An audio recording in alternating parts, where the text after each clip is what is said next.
Okay, I want to show you guys how these buffalo have huge scales, and this is about a 8 to 10 pound buffalo or so, and this is the size that I save the ribs off of, this size and bigger.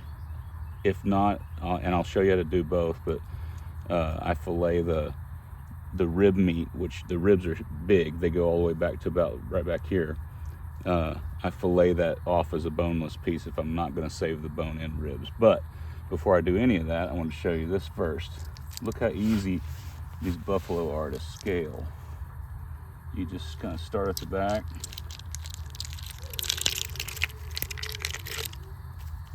and just run your fingers under there, and it just makes tons of fish glitter. And I scale these completely, or on the fillets. I don't scale my carp. And buffalo are not carp, for those people that think they are. They're bony like carp. They might resemble carp, but they're not. They're an American native species that is just native to all our waters here, or a lot of our waters. And anyway, so that side's pretty much scaled, but I scale that, and I'll get some boneless cuts off of it, which I'll show you later. But I'll leave the skin on, and then I'll pressure cook all these the bony main part of the fillet, and we'll can it, or just pressure cook it, make a fish dip out of it. But yeah, a couple of sweeps like that. I'll show you again on this side. You ready? All right, show you again on this side. You just start under the back here, or at the tail basically. You just run your hand up in there, and a couple of sweeps, and you'll have them all off. Sometimes they're stick a little harder right along the spine. Look how cool that is.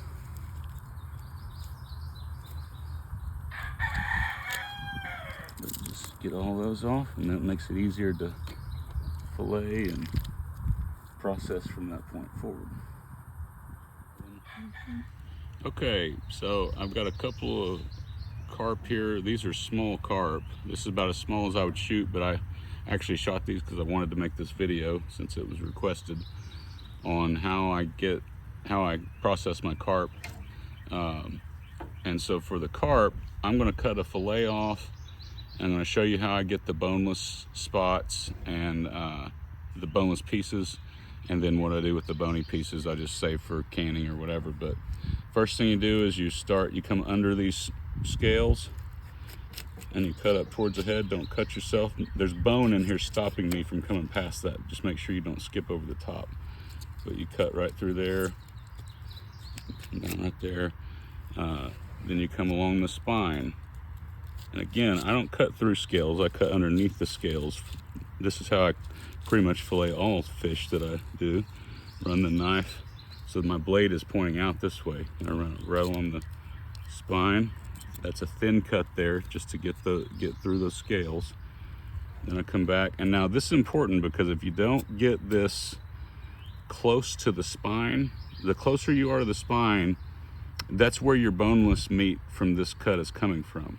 So if you don't get close to the spine, you're leaving behind boneless meat. So I want to feel some down pressure on the spine, and I'm cutting along the spine up to the head, and I'm cutting, my knife is bottoming out against that center line of the spine, and those pieces that the parts of the bones that come up towards the top are guiding me that way. So between the two, I don't know if you can see in there yet, but I kind of run into the top of the spine, and then I run down, do the same thing all the way down to the tail,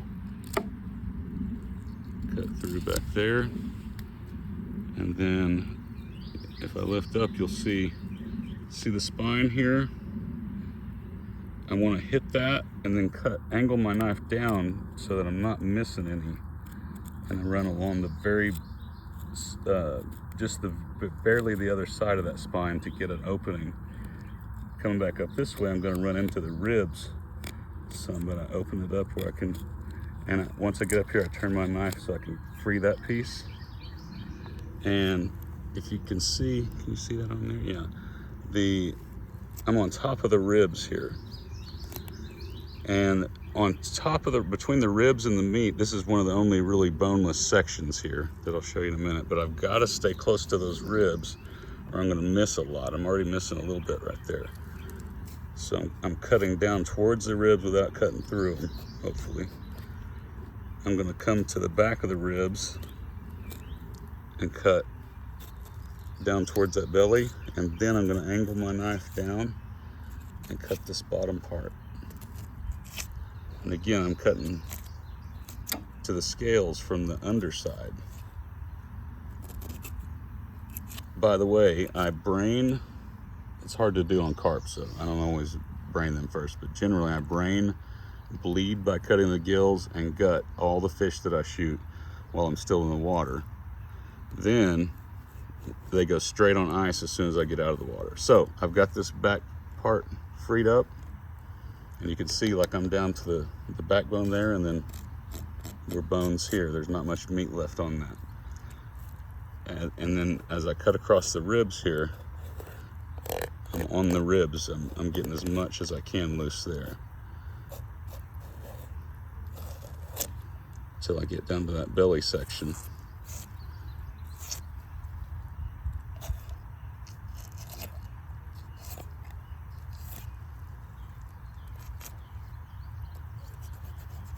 And there's some other good meat on the carp, like on the bigger one, these the collars and wings and stuff are good. But go ahead.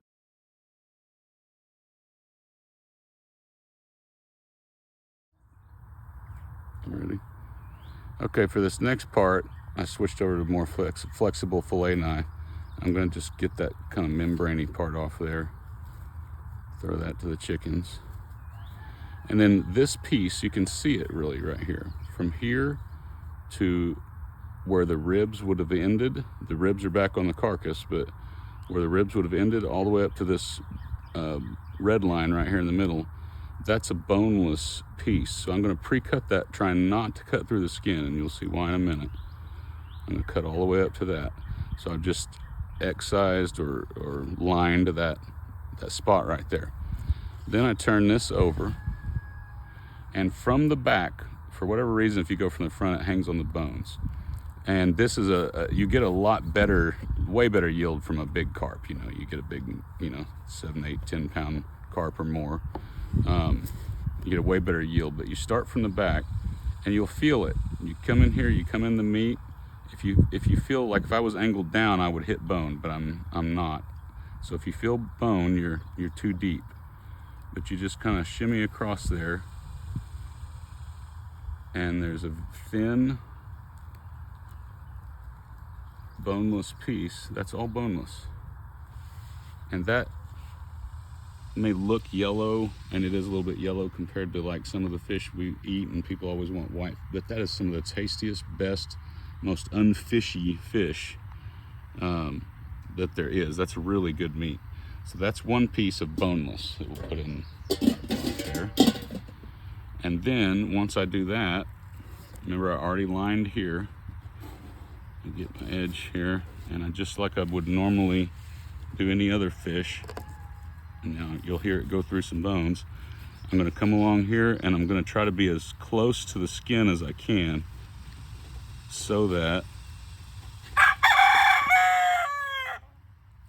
I get this piece, which is, well, there it all is off there, but you see I almost got through. So that is completely boneless, and it is really good. You can trim that little bit of red off if you want, but it won't matter. But that is a very good piece of meat. I may cook that later and show you what I'm talking about. So I missed a little bit. I'm not going to save this. I'm just showing you what I missed. Go away, rooster. But I missed a little bit on that. But so that's how you do. Then this bony piece would go into our pressure cooking pile that we can pressure cook or pressure can, so that it can it dissolves all these little bones that are in there, and there are other ways to to get boneless cuts off here. You can fillet around those bones and all that, but it's very tedious and it's not worth it to me. I'd rather just put this whole piece in a canning bag and freeze it until I get enough to do a mess of it, and then get my easy cuts off like I did. So I'll put that on that side. All right.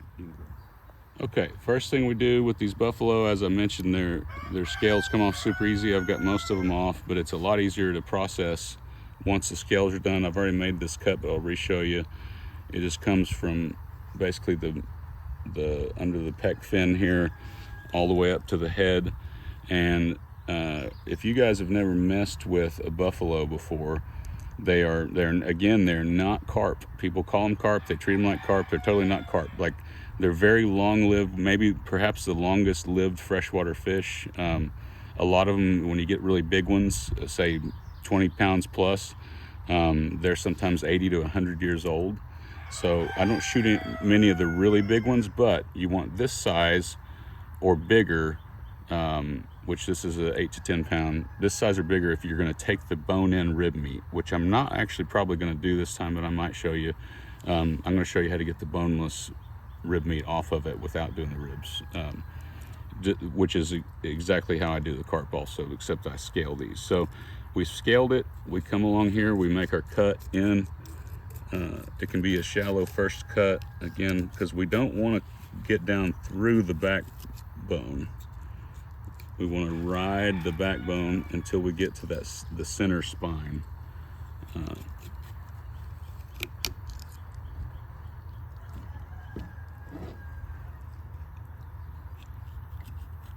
And for some reason, right along here, it always wants to jump and go under the backbone,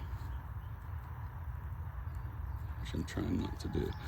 But same as with the carp though, the closer you can get, which I did not do a good job here, the closer you can get to it, to the backbone there, the better off you are as far as your yield of boneless cuts. You want to cut up there and free that. So we cut down here to the ribs and to that same thing. We cut to the backbone, then angle our knife down and follow along that and cut downward.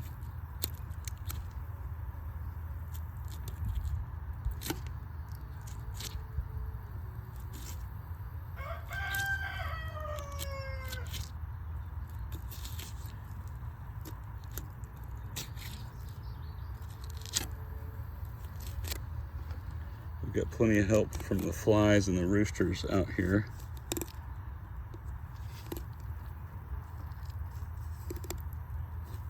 So the ribs on the buffalo come off their spine and kind of make a shelf and then go down like that.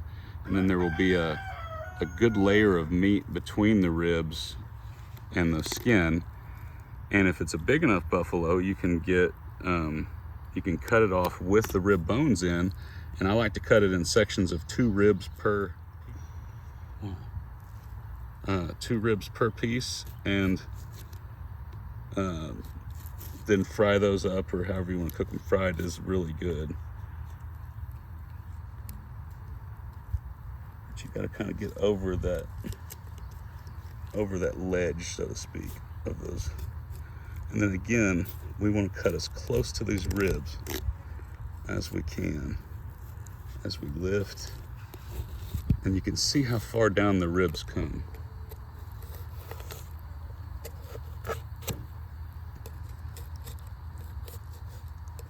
Got a spear hole there.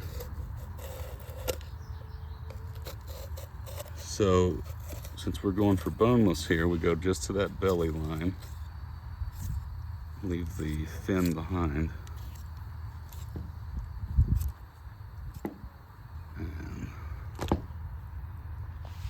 So here you can see the ribs. If I was gonna save these ribs, I would have not cut this meat here off. I would have left that meat on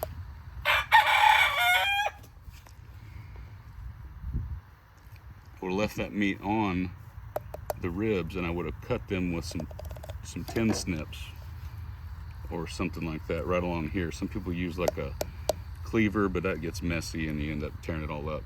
but then you end up with these rib pieces, and there's a membrane on the stomach that you got to clean off in there, but it's just really good meat, and you can see how white this meat is. To me, it tastes like a giant walleye.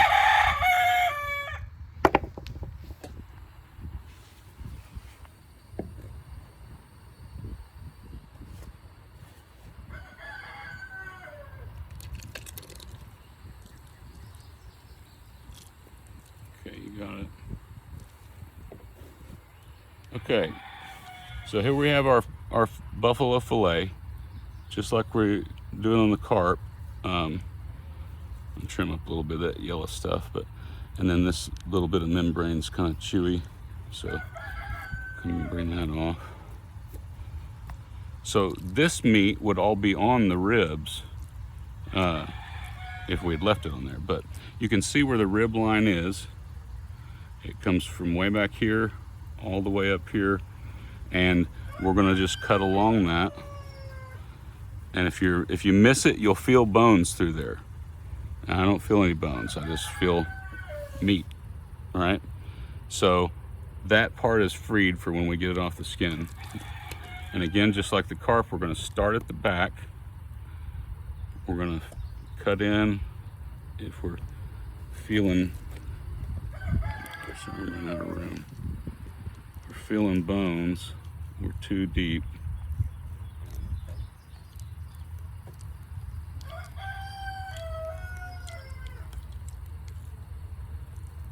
And it gets thinner up towards the top, but you can see where I say you want to get close to the bone when you're skinning it, when you're filleting it off, because that gives you, this was all against the bone, so the more we get off of there, look at that.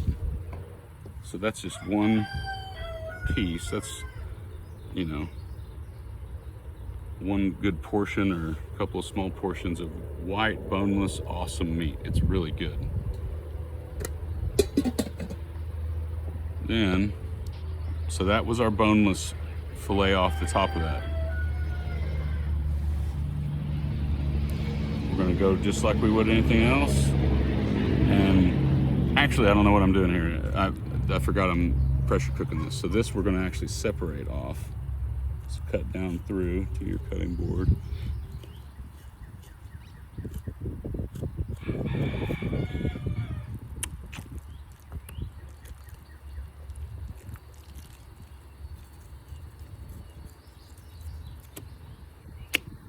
Here's your bony piece that will go.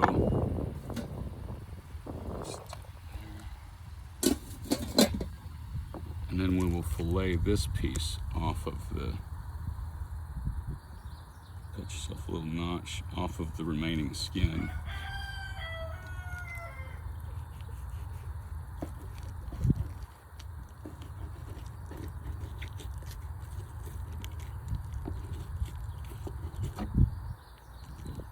Look at that. I got a little skin with it, but that's fine. But that's all boneless, and it is really good.